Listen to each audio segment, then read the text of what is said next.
Hi, I'm Kristine Weber. Welcome to my weekly live stream. I really enjoy helping yoga teachers to let their wisdom shine, especially mature yoga teachers. So today I'm working on a part of a series. This series I started last week, and it's about how you can specifically use breathing in asana. So one of the things that I have seen in the yoga world for many years is inhale up, exhale down. like you just see it and it's everywhere. And there's nothing necessarily wrong with it. It gets boring after a while. And there is so much more nuance to the breath. One time I was talking to this guy, I met this guy in Brazil at a workshop that I was teaching, and he had been raised in a Tibetan Buddhist monastery. And so I was teaching about breathing and stuff. And I was like, and people were saying, hey, why don't you teach belly breathing? And I was like, well, there's just like more ways of breathing than belly breathing. It's not the only way.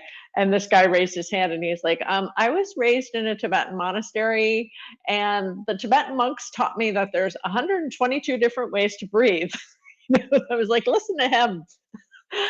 So I think that's one thing that we sort of learn in the yoga world is like this belly breathing is so good, and most people don't breathe deep enough. You learn that sort of stuff, and that's not wrong, but it's just like this baby step on the path or the journey of exploring the breath and how beautiful the breath is and how much it can teach us, right? So last week, I forget what asana we did down dog last week.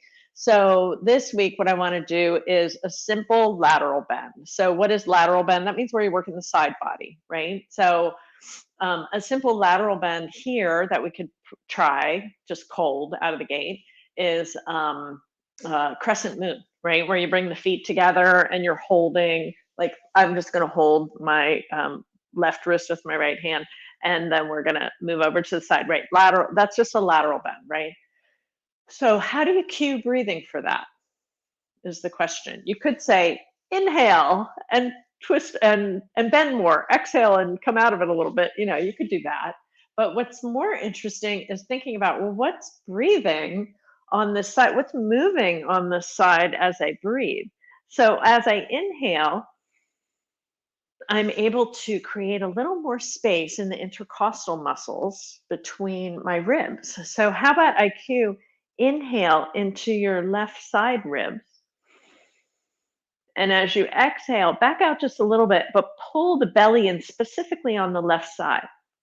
So as you inhale, move into your left side ribs, armpit, as if you're massaging from the inside out. And as you exhale, pull the lower belly in a bit. So you are supporting the exhale. Let's do 2 more. Maybe straighten that arm, but doesn't have to be straight. The elbow bent can work just fine. Exhale, pull in the left side. 1 more breath. And then as you exhale, release the arms down. Now, here's where the proof is in the pudding, because when you finish that and then come back to like a neutral mountain pose, I'm pretty sure that the sensations, the signaling that's going from the periphery up into your brain, across the brainstem and some parts of the spinal cord, is going to be telling you there's many different sensations in my left armpit than there are in my right armpit, in my left ribs than my right ribs, in my left waist compared to my right waist, in the front of the left part of the torso where I was using those transverse abdominis and obliques to draw the muscles in. Quite different than the right side. Do you notice? And also all the tingling feelings in my right left arm and hand compared to my right arm and hand. So see if you notice that.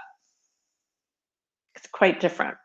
And that awareness, by the way, is where we start to make neuroplastic changes in the awareness. The pause is just as important as the pose, as I'm always saying, because the pause is where we start to make those neuroplastic changes. If you just race by it, nothing changes.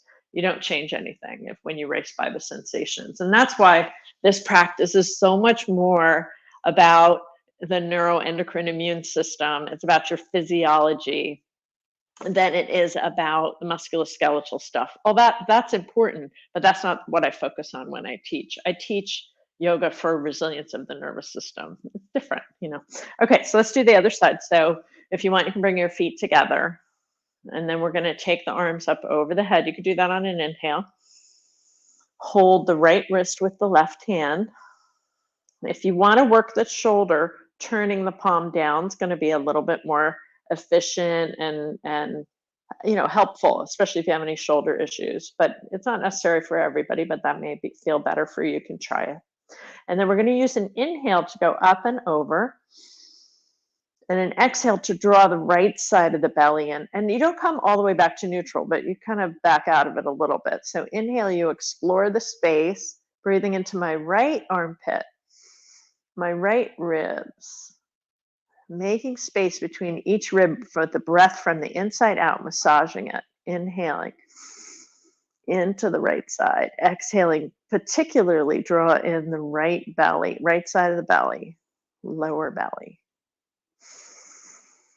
Inhaling up and over. This is a Brahmana pose.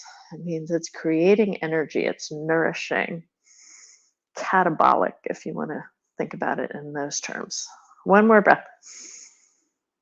And then when you're ready, you can release the arms down, come back into your mountain and pause and notice. And hopefully now you're noticing a little more symmetry. Yeah, certainly more things are fired up on the right side, but noticing a little symmetry because we did both sides would be really good to balance that with a forward bend. The forward bends help to integrate the asymmetrical stuff. I hope this is helpful for you. Please leave a comment. Let me know what other poses you'd like to explore.